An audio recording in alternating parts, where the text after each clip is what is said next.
and welcome to Beyond the Bio. Stay tuned this week to hear my conversation with Rob Moore. If you haven't heard of Rob, where have you been? He's pretty out there. He's very prolific with his social media content and has done all the things that I encourage often on this show around podcasting, books, speaking, etc., and has done it on a huge scale. Rob went from being 50 grand in consumer debt at the age of 25 to less than 5 years later being a multi-millionaire, firstly through his property portfolio, and then he co-founded the Progressive Group, starting with Progressive Property, and then on to Progressive Success and the Entrepreneur's Business Academy. Having given over 1,000 speeches in the last decade, Rob is a sought-after keynote speaker and ranter, known for his Rob's rants and direct, no-filter tactical content. Rob is a mentor to many millionaires, celebrities, and has also helped tens of thousands of startup and scale-up entrepreneurs go from zero air to nearly there to millionaire. This is an interesting conversation. Stick around to learn how Rob has used his personal brand, some of the challenges that he's had along the way, and what he's working on next. This is a great conversation. Let's get stuck in. Rob Moore, great to have you on Beyond the Bio. As someone with a very strong personal brand, I'm really excited to ask you lots of questions all about it. Hit me up, fire away, let's do this. So you have built a very strong personal brand alongside all of your businesses. Was that intentional from the start, or has this just evolved naturally? It wasn't intentional from the start, no. I don't actually really like social media. I'm more private than people think I am, and I think I have, nearly 4 million followers now, and I get recognized a lot when I go out, and that's nice, and they're nice, but sometimes it's a bit overwhelming. All I wanted to do when I started business, which was 20 years ago, was 1, get out of debt, 2, run my own business, 3, become a millionaire, 4, become like a property, I guess, tycoon, as we call it. And I would have rather just done those in private, but the world's changed. So it evolved naturally. And the reason I started a personal brand was because it's much cheaper than running ads. Absolutely. And are you still writing all of your own content in terms of social media? Yes. So I do not like AI-driven content, and I do not like content that's written by someone else and not in the voice of the person I'm following. And we're in this weird world now where we've got loads of AI and everyone wants to outsource everything. And I get that because of time leverage. But at the same time, people want to see more human connection, and no one wants to follow a creator who's not creating their own content. So I probably do spend 2 to 3 hours a day on creating my content, the ideas, the messaging, the tone. And look, I've got 16 social media channels. We've got branded channels as well as my own sort of personal channels. So there's repurposing that goes on, and sometimes something's been edited by an editor. But if you're following me, 80% plus of that content is directly from me. And I think that's really important. Yeah, absolutely. And when you're saying that people are recognizing you when you're out and about, you want them to feel that the person that they see online is the person that they're meeting in real life as well, right? Yeah. Well, yeah. And you want them to be nice to you and not be nice to you. I mean, I walked about 150 meters with my friend Nigel Farage, and he got stopped every 10 seconds. And one person wants to shake his hand and hug him, and then the next person wants to, wrestle him to the ground and shoot him. And I don't have that same intense experience in public. But that being said, you can do podcasts if you don't want a public persona. It's a cost of building a personal brand. But yeah, when people come to your events or buy your products or kind of meet you, if they feel like they know you and they know the real authentic you, you've essentially fast forwarded a lot of either rapport, connection, or just shorten the sales cycle if you want to sell products and services. So it's really good. Completely agree with all of that. So just before we move on to not be looking at just social media, tell me about some of these encounters that you've had. So you've said there that you have some good experiences and some less good experiences. Give me an example of each. Well, every time I go to London, I went to Bristol recently, or Peterborough's my hometown, so obviously it's even more. But people will generally stop me and say, "Hey, You're the guy that interviewed Andrew Tate. Hey, you're the guy that interviewed Chris Eubank. Hey, you're the guy that does the YouTube. Hey, you're the guy that's written the book Money. Hey, you're the property guy. And I haven't yet had an experience where someone's accosted me or got angry with me. So far, it's all been positive. But you must get a bit of abuse online, because what you do say is, you know, it's not vanilla, is it? It is pretty out there in terms of very clear what you think about certain things, very topical, you know, the stuff that's going on with government at the moment, very strong opinions about that and some strong examples too. How do you deal with any challenges that you get online? Do you just ignore them? What do you do? Yeah, so I have loads of haters online. I think we have about 200 million views and downloads of my content per month. So even if you only get 1% haters, what is that, 20,000? You do the maths, it's still a lot. And 10 years ago, I didn't like it. And I took it personally. And I either wanted to delete my content, or in moments of bravado, I wanted to go in and prove them wrong and argue with them. And all you do with either of those responses is ruin your weekend when you're supposed to be with your kids or disconnecting. Because a lot of the haters are online late at night, or when they're drunk, you know, or when they're not happy with their own lives. Now I have a much more pragmatic view of haters. Number one is most people who hate me don't hate me. I just represent something about them that they're not clear about yet, or I've maybe picked a scab in them. You know, if I'm talking about making money and they're broke, how's that they're not going to get triggered by that. So I understand that it's their emotion, not mine. That's number one. Number two is, you know, we're all struggling with things. And so I actually have sympathy, empathy for my haters and critics, because, you know, maybe they're going through some trauma. The UK is kind of in ruin. Business is harder for a lot of people. So I know that maybe they're just going through something. But number three is they're brilliant for my virality. You know, lots more comments, lots more engagement. The algorithms love it. You know, a lot of your fans, they just hit the like button. But your haters go in and tell you what they don't like. And then there's a sub-thread argument going on. And so I should be, you know, I'm very grateful for my critics. And I kind of wish I'd got over it a bit earlier. It took me a few years. But look, when you're clear who you are, the opinions of others don't matter. And I think that's a really powerful lesson in that completely, and especially around how much that just doesn't happen in real life. Because when I'm talking to people about them becoming more visible, they worry about that and they are, you know, trying to grow their brand. But actually, in your example there with all of those numbers, if you're not getting any grief whatsoever in person and it is just the sort of the online bit, then it's maybe doing some work around mindset, or just getting over it, or looking at the benefits that you're actually getting from the plus side of it, so that you can then just ignore and block out those trolls, I guess. Well, like anything, judge it when you've got there. You know, a lot of people judge being rich, but they're broke. At least try and be rich. Give it a go. See how it is. And if you really hate it, then just give it all away to me and go back to being broke. So it's the same with having a personal profile, you know, a good personal brand. There's so many upsides. You get invited to speaking gigs and they pay you. You know, people send you loads of free stuff. You get loads of business and clients for free. Otherwise, you'd have to be spending a load of money on ads. Okay, so the odd person doesn't like you. The odd person disagrees with you. That happens anyway. It's just when you've got a personal profile, you hear about it. Completely. So someone that's written multiple books, hosted various podcasts and creating lots of content, what would you say has been the best method in terms of raising your profile and your brand? And what would you be recommending people get started with if they're just starting out on this journey? I think the best way to raise your profile quickly is to comment on big events in the news, the media and the world that everyone's commenting on, that's got massive energy already, and then spin your take on it, linking it to your brand. You know, so I might take things that are going on in the economy or with the, you know, Donald Trump, etc., and link it to my brand of money. That's probably the quickest way to build a personal brand and go viral. A lot of people just do that as like a gimmick. They're just basically commenting on everything, but with no real substance.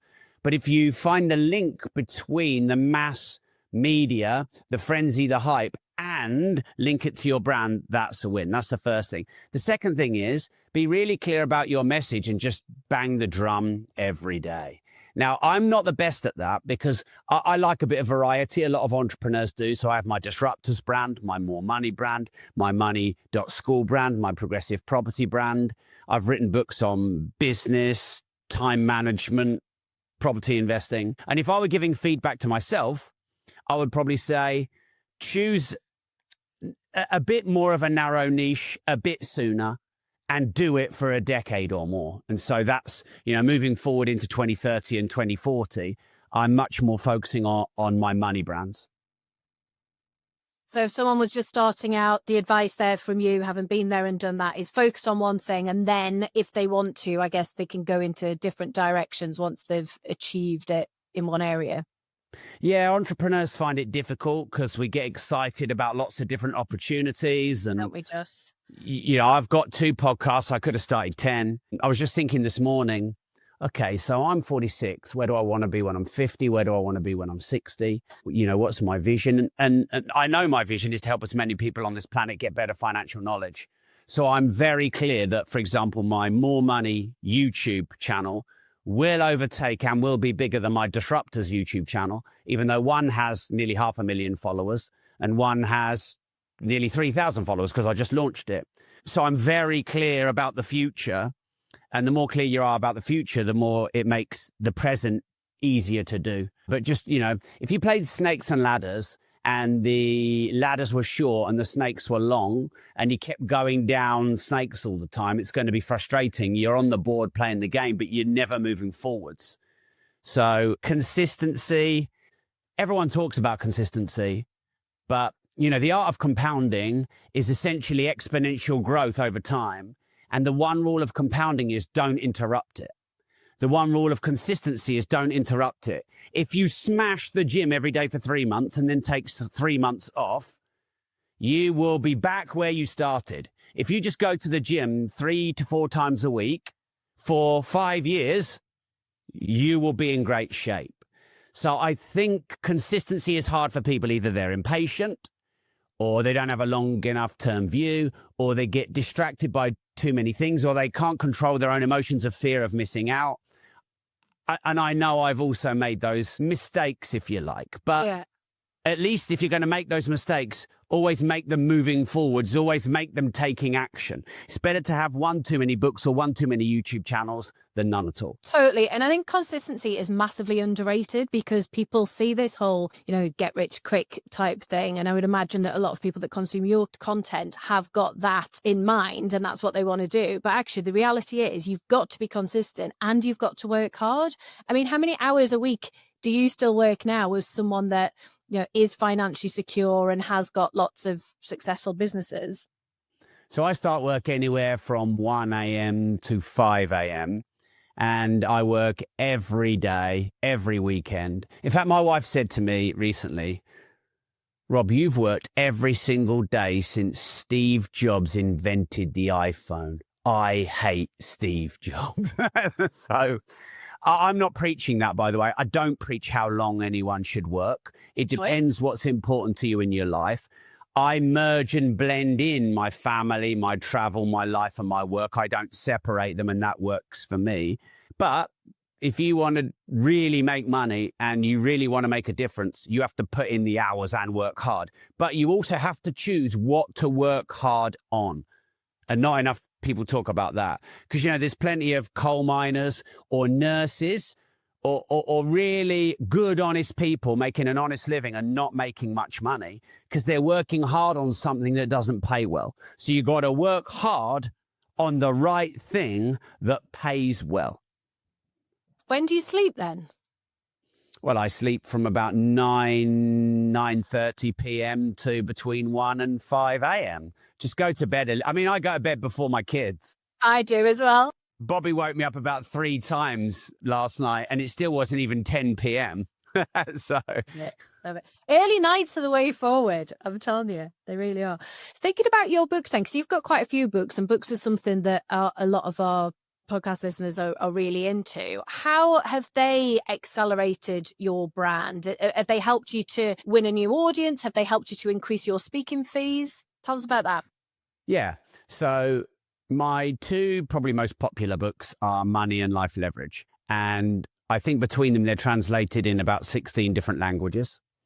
And yeah, I've had speaking gigs all over the world, and I'm paid many tens of thousands of pounds for those speaking gigs. And I've opened up markets in places like Korea that I never would have opened up had I not had the book. So yeah, the books have been really good. Having a good publisher really helps with the translation deals and getting you into physical shops and airports, and then adding credibility. But self-publishing is quicker. And for selling on Amazon and selling quicker and making more money, self-publishing, I think, is probably better, or for new authors who can't get in with a publisher. So I've actually self-published some, and I'm published by Hachette as well. But I'd say translation deals, new markets, shops, airports. I wasn't infiltrating those markets when I was self-publishing. Interesting. When you are approached for speaking opportunities, what's your criteria for deciding if you want to do it? Will you pay my fee? What is your fee? Can you share that? Is it secret? Well, look at you. So my fee is currently £20,000. Mm-hmm. I have charged more, but yeah, that's what I feel is a fair fee. If it's overseas, it's more. So my criteria is, do I think I can impact the audience? Am I given enough freedom to be able to speak without being controlled, filtered? You know, if a speaking firm comes to me and says, Rob, we'd love to pay double your fee, but you can't talk about this, that, and this, and those things are important to me, I'll just turn it down.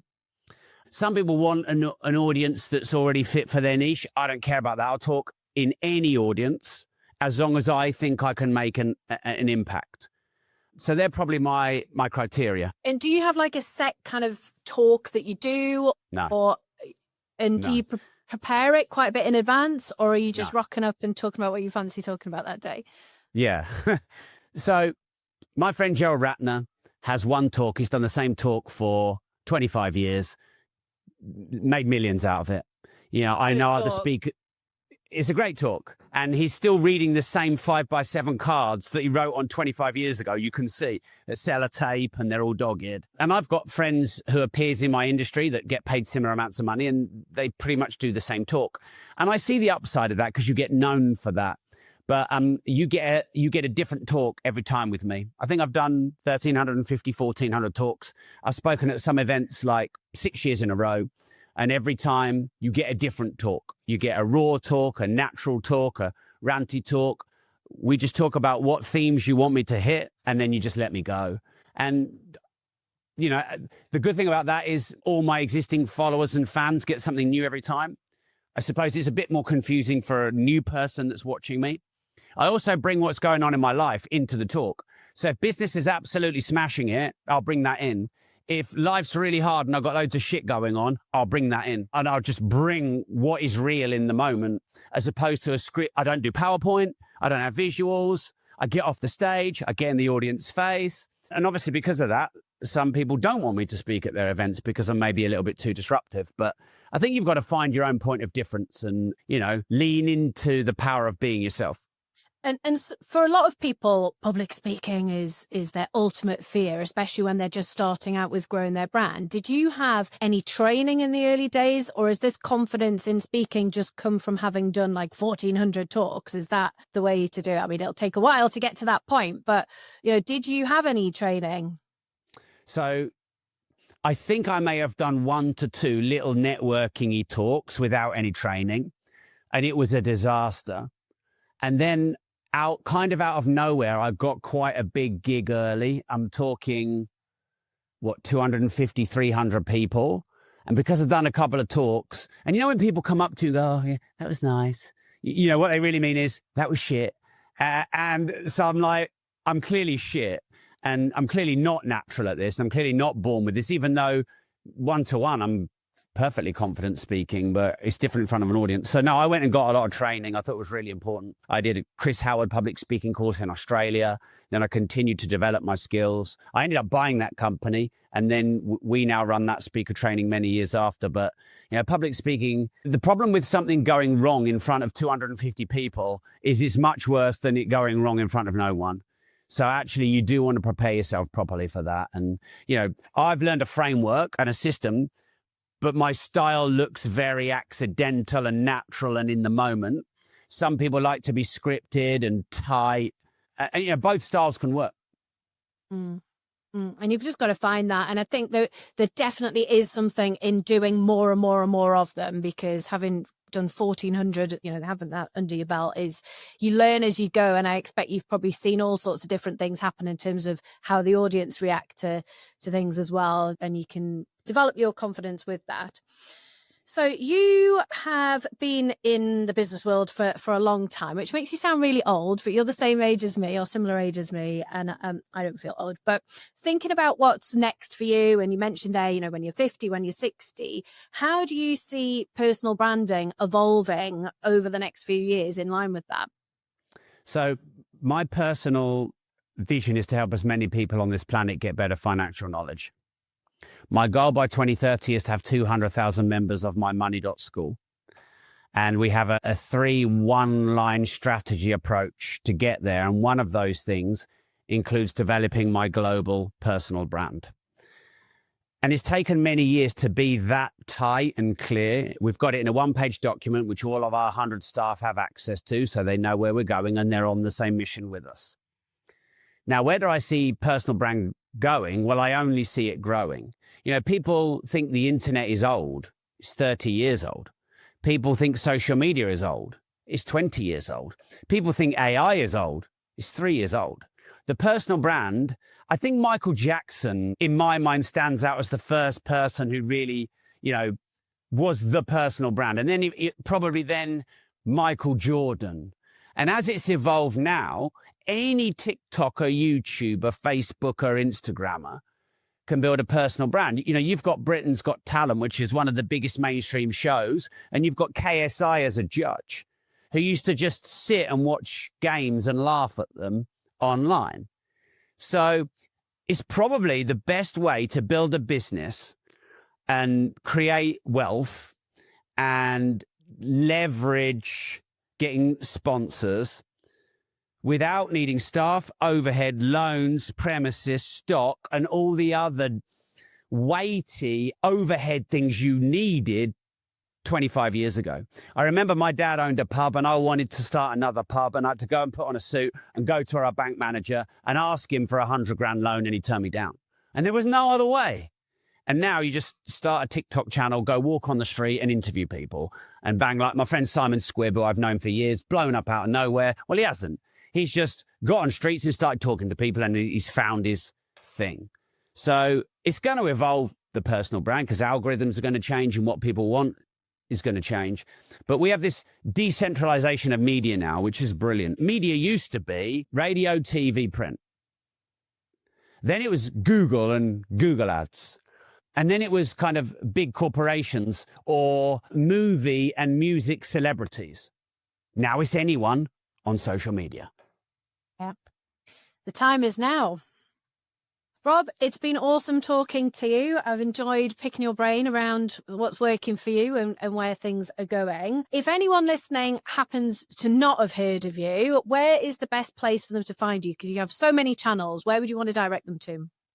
I would say money.school. So money.school is my global financial education platform. I'm disrupting the current education system because I believe there's not enough good personal wealth and financial knowledge taught in schools. So money.school is there to replace that. It costs less than one Starbucks coffee a week. You can cancel anytime. There's no ongoing contract. But it's got hundreds of hours of my courses, resources, and masterclasses to make, manage, and multiply money. We've got new content updated twice a week. We've got Sunday session Zooms every week. We've got masterclasses running weekly. So if anyone wants to start or scale a business, they want to get better financial knowledge, the link is just money.school. From there, you back can in the find my show. books. Yeah, you can find my books and my social media profiles easily. But Money.school is probably the central hub to start. And, I'm on this global mission. And so one of the ways I'm going to give back is anyone who joins Money.school, if they've got kids under the age of 18, they can just give them the login and no kid will ever pay for Money.school. We've actually got a financial homeschooling series for kids launching in a couple of weeks. We're going to do a 10-week homeschooling series for kids learning about money, the things they didn't learn at school. So it's Money.school. I'll get my daughter onto that. Sounds good. Well, you have to join first and then give her the I login. join and then give her the login. She'll love that though. She's already very keen to learn about money. In fact, it's our Easter holidays this week, and she's in our office doing some jobs to earn some money. If she ever wants some work experience, I always take on young teenagers for work experience. So you can always send her our way if you want. I will. Pop her on the train down to Peterborough. Awesome. All right. Cheers, Rob. Thank you very much. Well, it's a pleasure. Thank you for listening. If you're serious about growing your profile, take our free profile assessment quiz to see where you're at right now and get hints and tips on how to improve your score. You'll find the link to the quiz in the show notes. If you've enjoyed the episode, it would be mint if you'd subscribe, like, and leave a review. See you next Monday.